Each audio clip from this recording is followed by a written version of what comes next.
আজ রবিবার, তাই মাছের বাজারে চলে এলাম। রবিবার দিনে মাছ একটু ভালো পাওয়া যায়, তো সেই মাছ কিনতে মাছের বাজারে এলাম। মাছের বাজারে বিভিন্ন দোকান দেখাচ্ছি আপনাদেরকে, কিন্তু আমি কিন্তু পার্টিকুলারলি একটি দোকানেই মাছ কিনি, যারা আমাকে খুব ভালো কোয়ালিটির মাছ এবং ন্যায্য দামে দিয়ে থাকে। এই যে এই দোকানটিতে আমি মাছ নিই, দেখুন একদম সব জ্যান্ত মাছ, জলে নড়ছে, দেখুন সমস্ত মাছ নড়ছে। রুই মাছ, কাতলা মাছ, দেখুন সব নড়ছে। যেরকম সাইজ চাইবেন সেরকমই দেবে ওরা।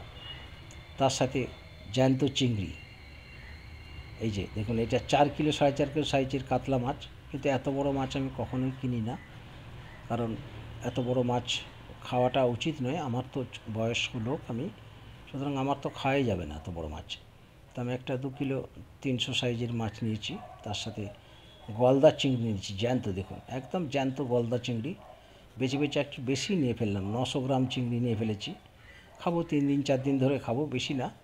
2 পিস করে একটু ভাজা করে পেঁয়াজ আর কাঁচা লঙ্কা দিয়ে দো পেঁয়াজি করে খাই, ফ্রাই করে। আপনারাও দেখতে পারেন চিংড়ি মাছের ফ্রাই, তার সাথে কাঁচা লঙ্কা আর কাঁচা পেঁয়াজকে কুচি করে ওর সাথে ফ্রাই করে খেলে দেখবেন ওর একটা আলাদা স্বাদ।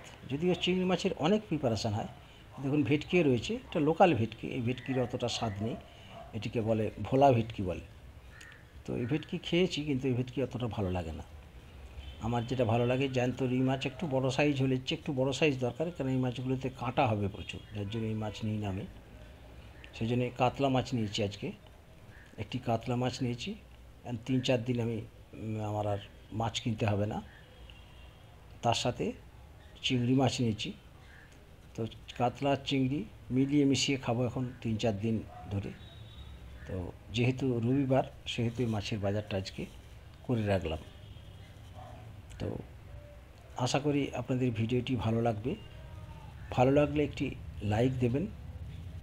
এই দেখুন আমার আমার এই মাছটি আমার নিয়েছি, এই মাছটি দেখুন ওরা পরিষ্কার করছে, পরিষ্কার করে ওরাই কেটে দেবে, তার জন্য কোনো পয়সা চার্জ লাগে না। যে চিংড়ি মাছ নিয়েছি এগুলো জ্যান্ত, সব জ্যান্ত বেছে নিয়েছি, কোনোটাই মরা নয়, কিন্তু খুব জ্যান্ত মাছ। দেখুন সব নড়ছে, প্রত্যেকটা নড়ছে, এর স্বাদই আলাদা। আপনারা সবাই খুব ভালো থাকবেন, ভিডিওটি একটি লাইক দেবেন। অনেক অনেক ধন্যবাদ আপনাদেরকে এই ভিডিওটি দেখার জন্য। ভালো থাকবেন।